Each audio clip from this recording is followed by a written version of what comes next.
Hello friends. आज हम आई दृष्टि के नेशनल अफेयर्स जो हैं उसको देखने जा रहे हैं और इससे पहले हमारा 2 वीडियो अपलोड हो चुका है जो कि पॉइंट्स टू रिमेंबर जितने भी हैं वो हमने कवर कर लिए थे। तो नेशनल अफेयर में जो देखना है, इसमें एक बात ध्यान रखेंगे, इसमें बहुत चीज़ें ऐसी है जो अननेसेसरी दिया गया है। वो हमारे एग्ज़ाम पर्पज़ के लिए इम्पोर्टेंट नहीं है और ना ही हम उतना याद रख पाएंगे और ये बल्कि हो जाएगा। इसीलिए जो जो इम्पोर्टेंट पॉइंट है हमने वो अंडरलाइन कर लिया है और उसी को हम लोग कोशिश करेंगे कि रिवीजन कर सके, जो कि हमारे एग्ज़ाम के लिए इम्पोर्टेंट है। तो इसमें देखते हैं। तो पहला है, फर्स्ट जो है देख लेते हैं। Tripura declared full literate state. ठीक है, तो त्रिपुरा जो है फुल लिटरेट स्टेट डिक्लेयर हो किया गया है अभी हाल ही में। तो जून 23 2025 को Tripura fully literate state declare किया गया था। किसके अंडर? तो उल्लास नव शिक्षा साक्षरता कार्यक्रम के तहत। उल्लास नव शिक्षा साक्षरता कार्यक्रम, इसके तहत जो है त्रिपुरा को डिक्लेयर किया गया फुल्ली लिटरेट स्टेट। और ये जो है थर्ड स्टेट बन गया है। दो और स्टेट कौन कौन से हैं? गोवा है और मिज़ोरम है। ठीक है, ध्यान रखेंगे, गोवा और मिज़ोरम के बाद ये तीसरा है त्रिपुरा, जो कि फुल्ली लिटरेट घोषित किया गया है। उल्लास जो है नव भारत साक्षरता कार्यक्रम, न्यू इंडिया लिटरेसी प्रोग्राम है। ठीक है, याद रखेंगे। उसके बाद देखते हैं, मिजोरम जो है become the first state in India to attain the status of full literacy. अगर पूछा जाता है कि फुल लिटरेसी में पहला स्टेट कौन बना, तो ये मिजोरम था। और Mizoram become full fledge state on February 20 1987। ठीक है, तो मिजोरम फुल फ्लेज स्टेट कब बना? 1987 में। फर्स्ट स्टेट इंडिया में कौन बना है जो फुल्ली लिटरेट है स्टेटस मिला? तो ये मिजोरम था। सेकंड में गोवा था और फिर अभी त्रिपुरा आया है। नेक्स्ट याद रखेंगे कि इससे पहले जो मिजोरम से पहले है, जून 2024 में लद्दाख को फर्स्ट एडमिनिस्ट्रेटिव यूनिट डिक्लेयर किया गया था फुल लिटरेसी में, क्योंकि ये नॉन स्टेट है। तो administrative unit, first administrative unit में पूछा जाए कौन बना है, तो ये लद्दाख है। नेक्स्ट देखते हैं, 50 ईयर ऑफ इमरजेंसी के बारे में देखते हैं क्या है।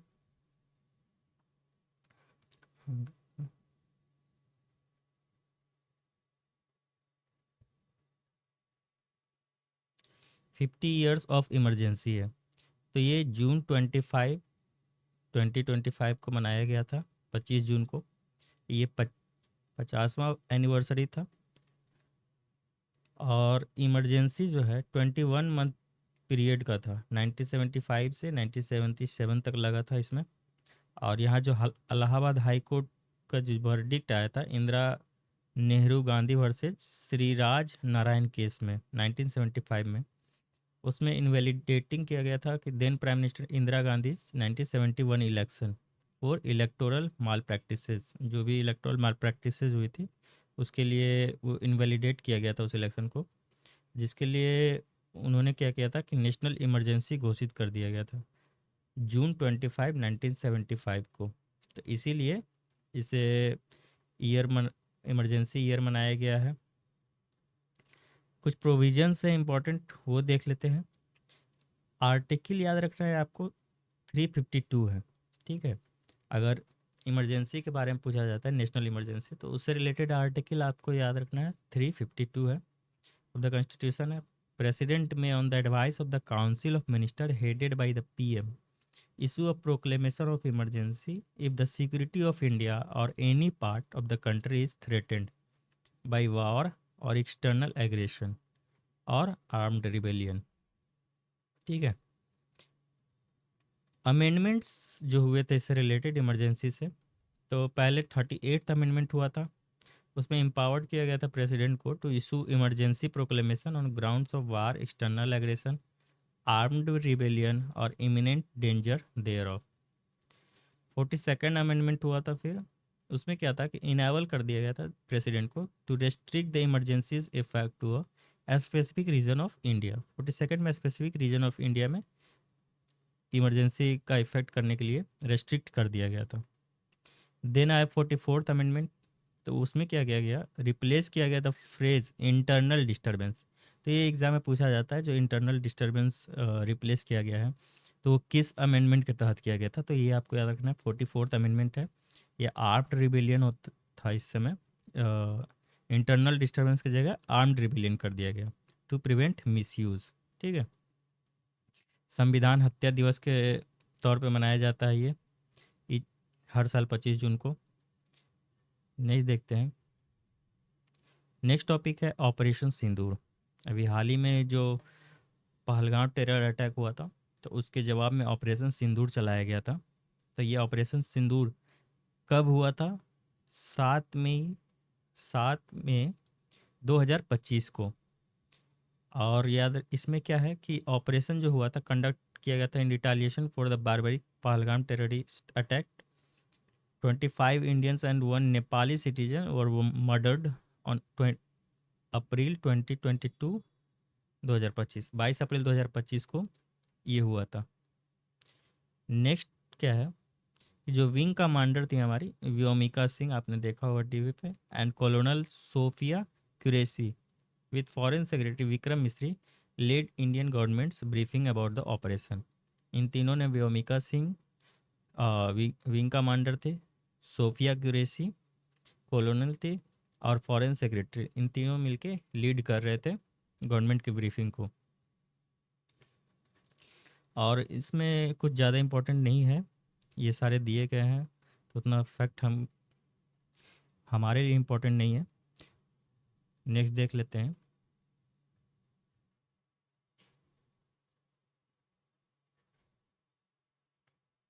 इसमें जो पास्ट मिलिट्री ऑपरेशन हुए हैं, ठीक है, पास्ट मिलिट्री ऑपरेशन हुए हैं बाय इंडिया अगेंस्ट पाकिस्तान, तो उसे देख लेते हैं एक बार। ऑपरेशन कैक्टस लिली है, 1971 में हुआ था, an air assault operation conducted by the Indian army by air force during Bangladesh liberation war. ठीक है, ऑपरेशन ट्राइडेंट 1971 में हुआ था, naval offensive operation targeting Pakistan Karachi port.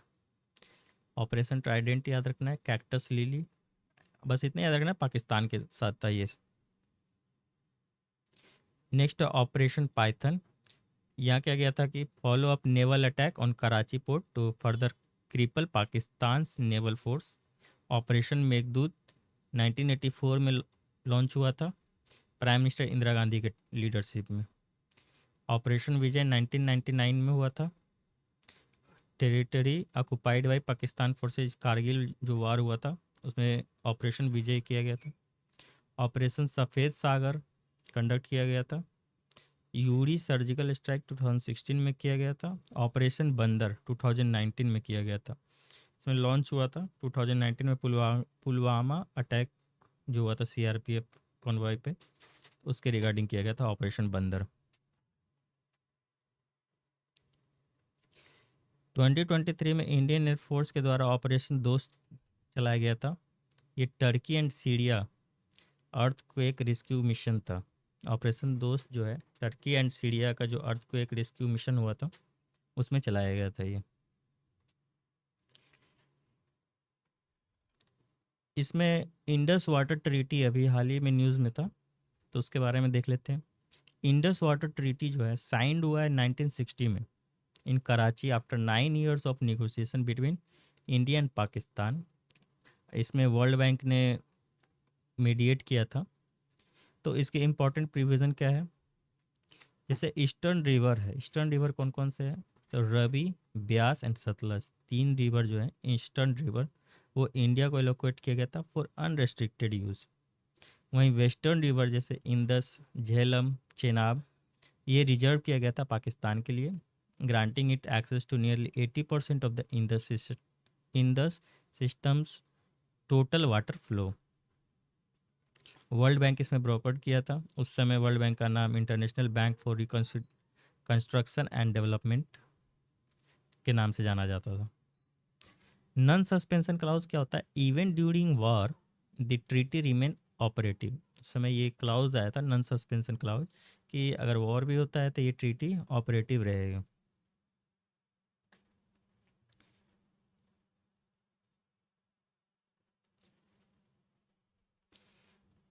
उसके बाद जो इंडिया का सस्पेंशन था, ये mark the first ever suspension इस बार जो हुआ था 1960 से, जब से ट्रीटी हुई है, फर्स्ट सस्पेंशन इसे माना गया है। To move draw upon article 62 of the Vienna convention on the law of treaties. तो ये हमारे इंपॉर्टेंट पॉइंट्स थे रिगार्डिंग इंडस वाटर ट्रीटी, याद रखना है। ईस्टर्न रिवर इसमें देख लिया था, रवि, ब्यास, सतलज जो इंडिया को दिया गया। Western river Indus, Jhelum, Chenab जो पाकिस्तान को दिया गया है। वर्ल्ड बैंक ने इसमें मीडिएट किया था। नॉन सस्पेंशन क्लाउज क्या था कि वॉर के टाइम में भी ऑपरेटिव हो गई है, सस्पेंड नहीं होगा। नेक्स्ट देखते हैं the Waqf amendment act 2025। Waqf amendment act अभी हाल ही में लाया गया था, तो उससे रिलेटेड जो इम्पोर्टेंट पॉइंट होगा ये देख लेते हैं। अबाउट वक़्फ़ देखते हैं क्या है। Waqf is an Islamic legal concept है referring to a perpetual endowment made by Muslim for religious, pious और चैरिटेबल पर्पसेस। ठीक है। It play a key role in community welfare, specially in education, health care and spiritual life. Next देखते हैं inalienability क्या है। Once a property is declared as Waqf, अगर Waqf property declared हो गया है तो इसे बेचा नहीं जा सकता है। Can't be transferred, can't be gifted, inherited और मॉर्टगेज। जो ऑनरशिप होगा is considered to vest in God eternally. ठीक है। इसे ना तो बेचा जा सकता है, ना ट्रांसफ़र किया जा सकता है, ना गिफ्ट किया जा सकता है, ना इनहेरिटेड किया जा सकता है। इसका ऑनरशिप जो है इटर्न गॉड को माना जाता है। वकीफ़ क्या होता है, डोनर होता है। जो पर्सन डोनेट करता है property is known as the waqif. Waqf board and regulation क्या है in India. Waqf properties are managed and regulated under the Waqf act 1995। इसके तहत मैनेज किया जाता है through central and state Waqf boards. Next की हाईलाइट्स देखते हैं इस अमेंडमेंट का क्या है। तो इसमें क्या है, new identity of the act. The Waqf amendment act 2025 has been renamed as the Umeed act, standing for unified Waqf management empowerment efficiency and development act. Umeed act रखा गया है वक्फ अमेंडमेंट एक्ट का नाम बदल के। इंक्लूसिव गवर्नेंस फ्रेमवर्क क्या है। The act now allows for the inclusion of non Muslim, याद रखेंगे इस एक्ट में नॉन मुस्लिम का इंक्लूजन अलाउड है। Non Muslim representatives in both central and state Waqf boards to foster greater inclusivity and representation.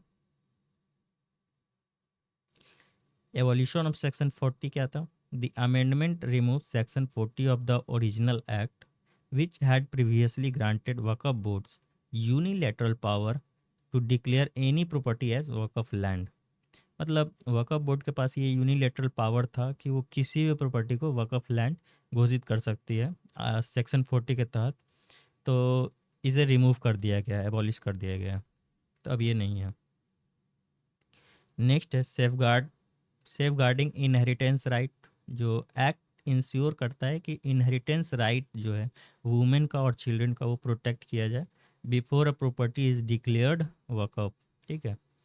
तो inheritance right जो है women का और चिल्ड्रन का वो प्रोटेक्ट किया जाएगा अगर वकअप डिक्लेयर्ड होने से पहले।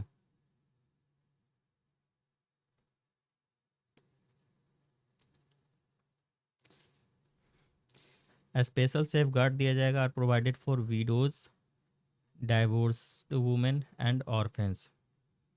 नेक्स्ट है protection of tribal and scheduled area. जो एक्ट है एक्सप्लिसिटली प्रोहिबिट करता है वर्क ऑफ क्रिएशन को on lands protected under schedule 5 and 6 of the constitution, thereby safeguarding tribal and land rights. Tribal land rights को ये safe guard करता है, वहाँ पे वर्क ऑफ क्रिएशन नहीं किया जा सकता शेड्यूल 5 and शेड्यूल 6 एरिया में। वक़्फ़ ट्रिब्यूनल कंपोजिशन तैयार किया गया है। जैसे while the original draft proposed reducing the tribunal size, the revised act retains a 3-member Waqf tribunal based on joint parliamentary committee recommendation। Three member होगा वक़्फ़ ट्रिब्यूनल में। Next, new dispute resolution mechanism तैयार किया गया in Waqf versus government land dispute. A senior government official will now determine ownership, replacing the existing waqf tribunal authority.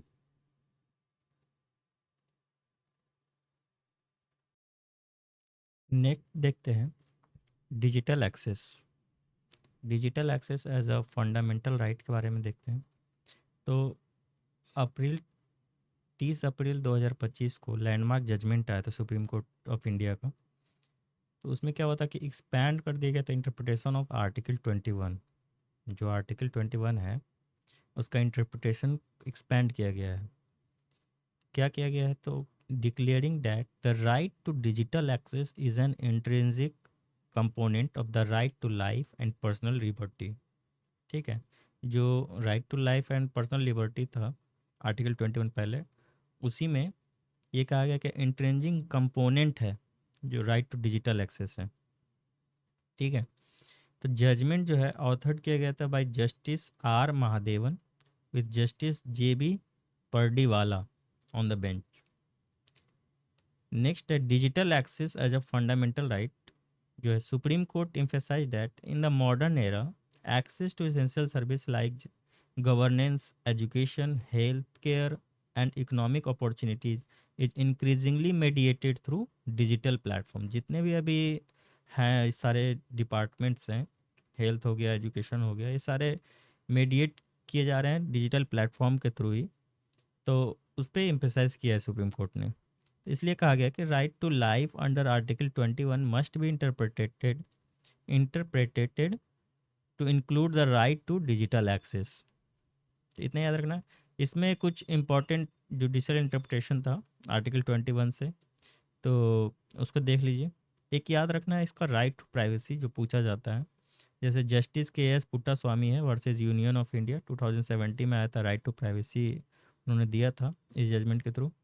And right to die with dignity है common cause versus union of India का 2018 में। ठीक है, next है caste enumeration in upcoming census. जो caste census के बारे में बात चल रही थी उसके बारे में। तो 30 अप्रैल 2025 को cabinet committee on political affair, याद रखेंगे जो cabinet committee on political affair है इसको चेयर कौन कर रहे हैं? Prime minister of India Narendra Modi. ठीक है, decided to include caste enumeration in the upcoming census exercise, marking a significant shift in India's approach to demographic data collection। ठीक है, हिस्टोरिकल कंटेक्स्ट क्या कहता है कास्ट डेटा का? जो लास्ट कॉम्प्रिहेंसिव कास्ट डेटा हुआ था collection in India was conducted during the 1931 census. Although caste information was also collected in the 1941 census, it was not published। 41 में भी हुआ था बट वो पब्लिश नहीं किया गया था due to the impact of world war 2। And then since 1951 India census has consistently including data on scheduled caste, scheduled tribe। However, caste data for OBCs has been mostly absent। ठीक है, जो lack of detail caste data है, caste data has led to uncertain estimates of the OBC population in India। Mandal commission 1979 में estimate किया था OBC population at 52%। 2011 में socio economic caste census किया गया था जबकि वो अनपब्लिश्ड रहा था, उस समय पब्लिश नहीं किया गया था। तो इससे क्या हुआ था कि limit its impact on policy formulation. Caste census announcement जो है union ministry of home affair announce किया है that India will conduct its next population census in 2 phases। 2 phase में किए जाएंगे, जैसे कि with conducting to implement by March 1, 2027, the first such exercise since 2011। ठीक है, तो इसमें इतना याद रखना है, ज़्यादा हमारे काम की चीज़ नहीं है।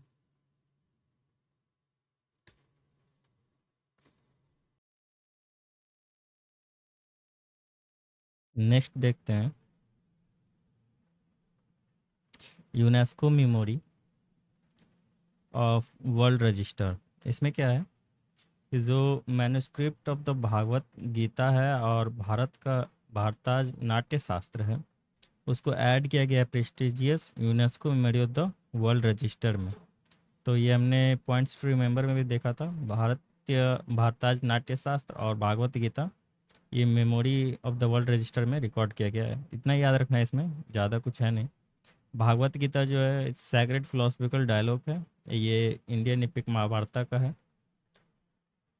नाट्य शास्त्र के बारे में देख लीजिए क्या है। नाट्य शास्त्र एट्रीब्यूटेड टू शेष भारत मुनि, ठीक है, is an ancient treatise on performing arts believe to have been compiled around second century BC, ठीक है। इसमें मैन्युस्क्रिप्ट is preserved at Bhandarkar oriental research institute in India. UNESCO's Memory of the World Register aims to preserve and promote valuable historical documents and manuscript of global importance। फिर देखते हैं India's contribution to UNESCO memory of the world register. इसमें जो है India's entries span ancient scripture philosophical work and modern political archives, जैसे ऋग्वेदा है, add किया गया था 2007 में। Works of Shaivite philosopher Abhinav Gupta है, तो ऐड किया गया था 2023 में इसका। Archives of the first non alignment movement NAM summit जो हुआ था बेलग्राड 1961 में, उसको ऐड किया गया है 2023 में ऐड किया गया था। और archives of Dutch East India company जो ऐड किया गया था 2003 में। नेक्स्ट देख लेते हैं दिल्ली लेजिस्लेटिव असेंबली से रिलेटेड क्या है इंपॉर्टेंट पॉइंट। जो रेखा गुप्ता है अभी CM बनी है, वो 9th चीफ मिनिस्टर बनी है national capital of territory Delhi का। और along with her 6 cabinet minister also took oath। Parvesh Sahib Singh Verma जो है डिप्टी चीफ मिनिस्टर बने वहाँ के। और ये जो है she become the 4th chief minister of Delhi, ठीक है। तो ये याद रखना है, ये 4th चीफ मिनिस्टर हैं। 3 वुमेन चीफ मिनिस्टर इससे पहले बन चुकी हैं, सुषमा स्वराज, शीला दीक्षित, आतिशी मारलेना है। आतिशी मारलेना जो है लीडर ऑफ अपोजिशन बनी है और 70 मेंबर है दिल्ली लेजिस्लेटिव असेंबली में। नेक्स्ट देखते हैं, और इसमें ज़्यादा कुछ याद रखना है नहीं इसमें। ये देख लेते हैं सुप्रीम कोर्ट का वर्डिक आया है अभी governor versus state of Tamil Nadu में। तो इम्पॉर्टेंट है, इसमें बहुत इम्पोर्टेंट चीज़ आपको आएंगे, ध्यान रखना है। जैसे कि सुप्रीम कोर्ट ऑफ इंडिया जो है in the state of Tamil Nadu versus governor of Tamil Nadu clarified किया है कि governor must act on state bills in a time bound manner, ठीक है, following the aid and advice of the council of minister as per article 200, ठीक है। Article 200 याद रखना, without independent description. इसमें गवर्नर जो है एक्ट करेगा बिल पे टाइम बाउंड मैनर में, ठीक है। इससे पहले टाइम बाउंड मैनर नहीं था, और उसी के लिए ये सुप्रीम कोर्ट ने वर्डिक्ट दिया है कि जो भी जो उनको देना होगा टाइम बाउंड मैनर में करेंगे एज पर आर्टिकल 200।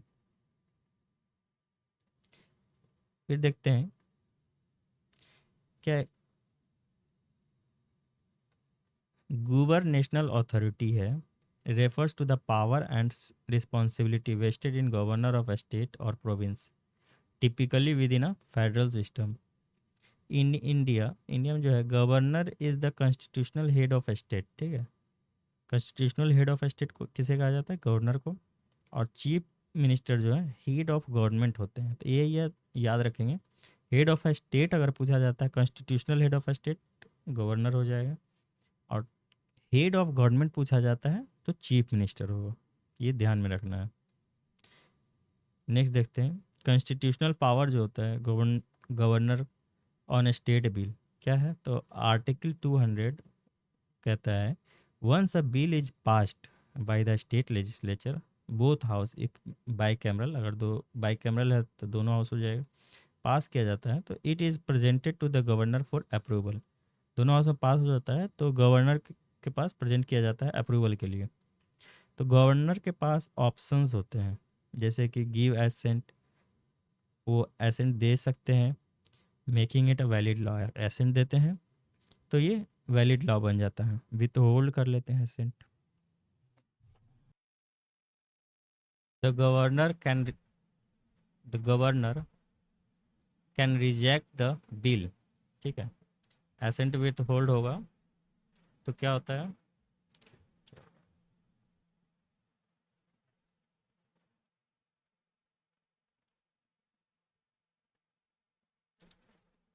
तो governor may assent to the bill making it a valid law, give assent हो जाएगा। विथ होल्ड एसेंट में क्या होगा, governor can reject the bill by refusing assent, return for reconsideration, governor may return the bill as soon as possible with suggestions. If the bill is passed again with और without changes governor must give assent, अगर कोई changes नहीं किया जाता है, bill दोबारा governor के पास जाता है तो गवर्नर को क्या है कि एसेंट देना ही होगा। रिजर्व फॉर प्रेसिडेंट अगर किया जाता है, governor may reserve the bill for president's consideration, especially if it affect high court power or involves constitutional concern।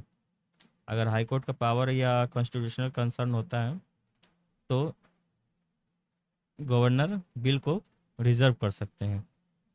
Role of president क्या है, आर्टिकल 201 में ये दिया गया है कि when a bill is reserve, president में ग्रांट विथ होल्ड और return the bill except money bill with recommendations. Legislature must reconsider and act within 6 month of return, ठीक है, लेजिस्लेचर जो है must reconsider and act within 6 month of return. अगर president return करते हैं bill तो उसको 6 month के अंदर उस पर एक्शन लेना होगा। उसके बाद क्या है कि no defined time limit, the constitution does not prescribe any time limit for the governor और president to act on the bill, often leading to delays and legal ambiguities. तो ये प्रॉब्लम थी, यहाँ पे कोई डिफाइंड टाइम लिमिट नहीं set किया गया था। तो जजमेंट जो दिया गया उसका की हाईलाइट क्या है, कोर्ट ने रूल किया कि constitution does not allow an absolute और pocket veto by the governor, governor can not indefinitely delay action on a bill, governor जो है वो इनडेफिनिट डिले नहीं कर सकती है किसी भी बिल पे। Governor must generally act on the aid and advice of the state cabinet, article 200 के तहत सुप्रीम कोर्ट का आदेश है कि जो गवर्नर हैं उनको aid and advice of the state cabinet से बिल पे टाइम बाउंड मैनर में अपना एसेंट देना है, जो भी उनका होगा। When the legislature repasses the bill with और without amendment, governor is bound to grant assent, अगर री पास करती है बिल लेजिस्लेचर अमेंडमेंट करके या विदाउट अमेंडमेंट, तो गवर्नर क्या है कि वो एसेट एसेंट देना ही होगा उनको। गवर्नर कैन नॉट रिजर्व अ री enacted bill for the president consideration, ठीक है, इस टाइप में गवर्नर रिजर्व नहीं कर सकती है ये bill, reenacted bill for president's consideration, ठीक है। प्रेसिडेंट कंसिडरेशन के लिए कब जाएगा, पहली बार में जब आता है, दोबारा जब बिल री इनेक्ट किया जाता है तो उसको प्रेसिडेंट कंसिडरेशन के लिए नहीं कर सकते हैं। For the first time prescribe detail time limit for governor to take decision on bill, supreme court के द्वारा ये डिसीजन दिया गया है और ये must do so within 1 month, कितने टाइम पीरियड दिया गया है, 1 मंथ का टाइम दिया गया है, जो भी एडवाइस देना है आप 1 मंथ के अंदर दें। नेक्स्ट है कि in all such instances whether for assent और referral the 1 month time limit applies. Refusal to assent, returning the bill, if the governor intends to withhold assent and disagrees with council of minister, then the governor must return the bill to legislature along with detailed message explaining the objection or reasons, ठीक है। अगर return करना है governor को bill तो उसके लिए detailed message explanation देना होगा और क्यों, अब क्या ऑब्जेक्शन है, क्या रीज़न है, तो वो गवर्नर को पूरा प्रोवाइड कराना होगा। Court has fixed maximum time limit of 3 month for this process. ठीक है, अगर विथ होल्ड करती है तो उसे 3 मंथ का टाइम दिया गया इस प्रोसेस के लिए। Next, referral to the president against advice. Discretion है under article 200, choose to refer a bill to the president for consideration even if the council of minister is against it. This must be done as soon as possible but no later than 3 month. अगर council राजी ना हो, council of minister against में है कि president consideration के, तो इसे क्या है, जल्द से जल्द फॉरवर्ड करना होगा, और but no later than 3 month, 3 month से ज़्यादा नहीं होना चाहिए उसमें। Bills repassed by the assembly after reconsideration. जो बिल है repassed by the assembly after reconsideration में क्या होगा, when a bill is return by the governor for reconsideration and is passed again by the state legislature, governor is constitutionally bound to grant assent. Next, if the governor does not act within 1 month it may treated as contempt of court. 1 month दिया गया, अगर नहीं treat कर contempt of court हो जाएगा। Invocation of article 142 क्या कहता है, the court invoke article 142 to do complete justice. ठीक है,